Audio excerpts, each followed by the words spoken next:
আল্লাহ বলেন ইদা খাতাবাহুল জাহিল, এদেরকে আল্লাহর ভাষায় আল্লাহ বলেছেন জাহিল। জাহিল যখন এই সমস্ত মানুষের সাথে বেয়াদবি করে, এখন সে আলেম হতে পারে, এখন সে মুমিন হতে পারে, এখন সে আবেদ হতে পারে, একজন সাধারণ মুসল্লি হতে পারে, 5 ওয়াক্ত নামাজ পড়ে, ওর সাথে হতে পারে মা হতে পারে, বাবা হতে পারে।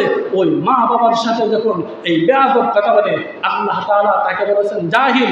জাহিল কাকে বলে? কোরআনের ভাষায় জাহিল হলো ওই সে যে শিক্ষা অর্জন করেছে কিন্তু শিক্ষার সাথে তার কোনো দীক্ষা নাই। এই শিক্ষার দ্বারা সমাজ তার কাছ থেকে কোনো উপকার পায় না, তার মা তার কাছ থেকে কোনো উপকার পায় না, বাবা তার কাছ থেকে কোনো উপকার পায় না, তার যে আত্মীয় স্বজন, এই আত্মীয় স্বজন তার কাছ থেকে কোনো উপকার পায় না, বরঞ্চ তার দ্বারা সমাজ নষ্ট, তার দ্বারা দেশ নষ্ট, তার দ্বারা রাষ্ট্র নষ্ট, তার দ্বারা পুরো ফ্যামিলি নষ্ট। ওই ফ্যামিলিকে আল্লাহর ভাষা বলেছেন ইদা খাতাবাহুল জাহিল। জাহিল যখন কথা বলে তখন এক ধরনের এক শ্রেণীর মানুষ আছে আল্লাহর বান্দাগণ, ওই আল্লাহর বান্দাগণ তাদের কথায় প্রত্যুত্তর না দিয়া চুপ থাকে। আর এই ধরনের বেঈমান কুলাঙ্গার দল বাংলাদেশের মাঝে অভাব নাই।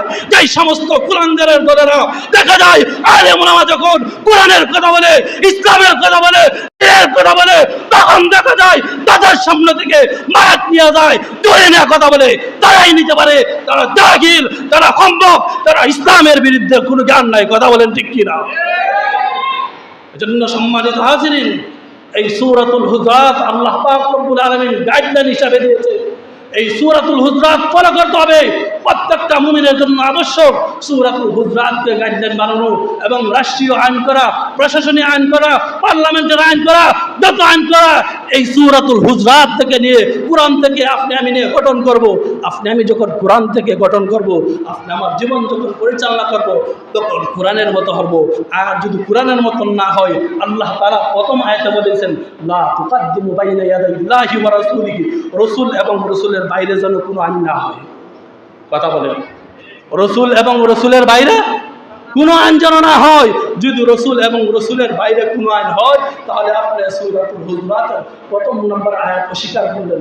আর সূরাতুল হুজরাতের যদি প্রথম নম্বর আয়াত অস্বীকার করেন, আপনি মুমিন না আপনি বেঈমান? আওয়াজ দিয়ে বলেন, আপনি মুমিন না আপনি বেঈমান? এই জন্য আল্লাহ পাক রব্বুল আলামিন রাসূলকে সাল্লাল্লাহু আলাইহি ওয়াসাল্লামকে ডাইরেকশন বলতেছেন।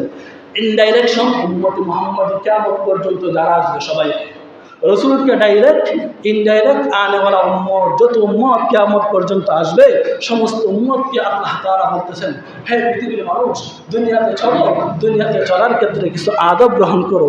কারণ তুমি যদি আদব গ্রহণ করো, আদব বলা যদি তুমি জীবন গ্রহণ করো, তাহলে তোমার জীবন আস্তে আস্তে ফুলের মতন হবে। কি হবে?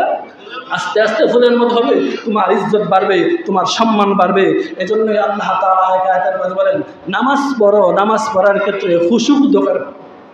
নামাজ পড়ো, নামাজ পড়ার ক্ষেত্রে উত্তমভাবে নামাজ পড়ো। আমাদের অনেক ভাইরা নামাজ পড়ে, অনেকে আমাকে মাসালা বলে, হুজুর মাসালা বলতাম, মাসালা বলতে বলতে শেষ, কিন্তু এই মানুষ আর আমল করতে পারে না। অনেকে আছে মুরব্বী, অনেকে আছে যুবক, অনেকে আছে পৌর বয়সী, তার যে ভুল এই ভুল করেই যেতেছে, যে ভুলটা এই ভুলটা শুরু থেকে শেষ পর্যন্ত করতেছে, মাসালা বলতেছে। আবার অনেক ভাই আছে মাসালা শুনবো দূরের কথা, ফরজ নামাজ পড়া দৌড়, যার উদ্দেশ্যে মাসালা বলি সে দৌড়ে। এজন্য রাসূলুল্লাহ সাল্লাল্লাহু আলাইহি ওয়াসাল্লামকে আল্লাহ তাআলা সম্বোধন করে বলতেছেন যে দুনিয়াতে আসো, আদব অনুযায়ী থাকো। বেয়াদব অনুযায়ী যদি থাকো, তাহলে বেয়াদবের দুনিয়াতে কোনো দাম নাই, মরার পরে কোনো দাম নাই। আল্লাহ পাক রব্বুল আলামিন আমাদেরকে আদবওয়ালা জিন্দেগি গ্রহণ করার তৌফিক দান করুন। সবাই রাজি আছেন? আদবওয়ালা জীবনে গ্রহণ করবেন। আদবওয়ালা জিন্দেগি যদি গ্রহণ করতে চান, মা বাবার হক আদায় করবেন। আদবওয়ালা জিন্দেগি যদি গ্রহণ করতে চান, সমাজের হক আদায় করবেন। আদবওয়ালা জিন্দেগি যদি আদায় করতে চান, হক আদায় করতে চান, স্ত্রীর হক আদায় করবেন। কিসের হক আদায় করবেন? স্ত্রীর হক আদায় করবেন, সন্তানাদের হক আদায় করবেন। সন্তানাদেরকে প্রত্যেক মা বাবার জন্য ফরজ প্রাথমিক পর্যায়ে দিন শিক্ষা দেওয়া। তার জীবন পরিচর্যা করতে যতটুকু দিনের প্রয়োজন, যতটুকু ইসলামের প্রয়োজন, এই ইসলামী জ্ঞান তার মা বাবা তাকে দেওয়া আবশ্যক। আজকে দেখা যায় আমরা সমাজে আমাদের সন্তানকে এটা শিক্ষা দেই না, স্ত্রীকে শিক্ষা দেই না, মেয়েকে শিক্ষা দেই না, ভাইকে শিক্ষা দেই না। দুঃখের বিষয়, ওই সমস্ত আত্মীয় স্বজনদেরকে না শিক্ষা দেয়, টাকা শিক্ষা দেয়, দুনিয়া শিক্ষা দেয়, কিভাবে টাকা পয়সা উপার্জন করলে দুনিয়া পাওয়া যাইবে, কিভাবে বাটপারি করলে আরেকজনকে ধোঁকা দেওয়া যাইব, কিভাবে সম্পদ আরেকজনের কাছ থেকে আয়ত্ত করা যায়, কিভাবে আরেকজনকে ধোঁকা দেওয়া যায়, কিভাবে মামলা করা যায়, কিভাবে সমাজের মধ্যে ফিতনা ফাসাদ করা যায়, কিভাবে একজনের সাথে আরেকজনকে গ্যারান্টি লাগাই দেওয়া যায়, কিভাবে মানুষের গীবত করা যায়।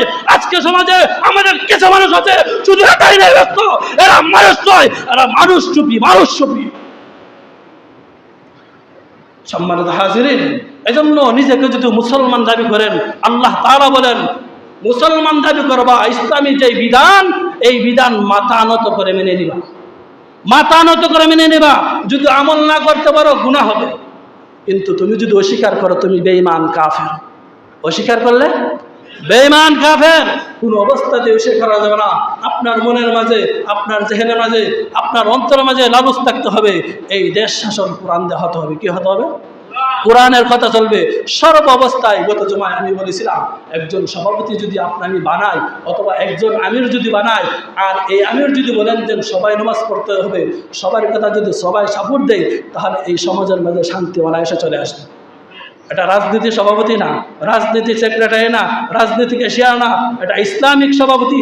সবাই মিলে একটা সভাপতি বানাবে, সবাই মিলে একজন ক্যাশিয়ার বানাইবে, সবাই মিলে একজন সেক্রেটারি বানাইবে, যারা শুধু নামাজের কথা বলবে, হজের কথা বলবে, পর্দার কথা বলবে। সমাজে যত ধরনের কুসংস্কার আছে, এই কুসংস্কার কাজগুলো তারা দূর করবে। যখন সমাজের মাঝে এই সমস্ত একজন আমির বানাবে, একজন সভাপতি বানাবে, আর এই সভাপতিকে যখন সবাই ফলো করবে, সভাপতি যখন নিজের পক্ষ থেকে কোনো কথা বলবে না, কোরআন সুন্নাহ ইজমা কিয়াস এই চারটা অনুযায়ী যখন সভাপতি সে তার সমাজ পরিচালনা করবেন, আল্লাহর কসম বলি, আল্লাহর কসম করে বলি, আল্লাহর কসম করে বলি, ওই সমাজে শান্তি আসতে বেশি দিন হবে না। সম্মানিত হাজিরিন, আল্লাহ পাক রব্বুল আলামিন আমাদেরকে যেন সূরাতুল হুজরাতের যে আদবগুলো আমাদেরকে শিক্ষা দিয়েছেন, যে গাইডলাইন শিক্ষা দিয়েছেন, এই গাইডলাইনের প্রতি আমাদেরকে আমল করার তৌফিক দান করুন। আমাদের কথা কেউ কষ্ট পাইছেন? কেউ কষ্ট পাইছেন? কোরআনের কথা বলছি, আমার বাপের কথা বলি না, আমার মা বাপের কথা কেউ কথা বলি না, কোরআনের কথা বলছি। কেউ যদি কষ্ট পান কমার দৃষ্টিতে দেখবেন, কোরআনের কথা বলছি, ঈমান রাখতেই হবে। যদি না রাখেন আপনি বেঈমান। পরিষ্কার কথা, কোরআনের কথা বলতেছি। যদি আমি বিন্দু পরিমাণ আমার কথার মাঝে, কোরআনের কথার মাঝে একটু যদি ইহানত হয়, একটু যদি টাটকারি মস্কারি করেন, একটু যদি সন্দেহ লাগান, আল্লাহর কসম বলে আপনি বেঈমান। আল্লাহ পাক রব্বুল আলামিন সবাইকে আমল করার তৌফিক দান করুন। ওয়া আখিরু দাওয়ানা আলহামদুলিল্লাহি রাব্বিল আলামিন। যারা সুন্নাত করেন নাই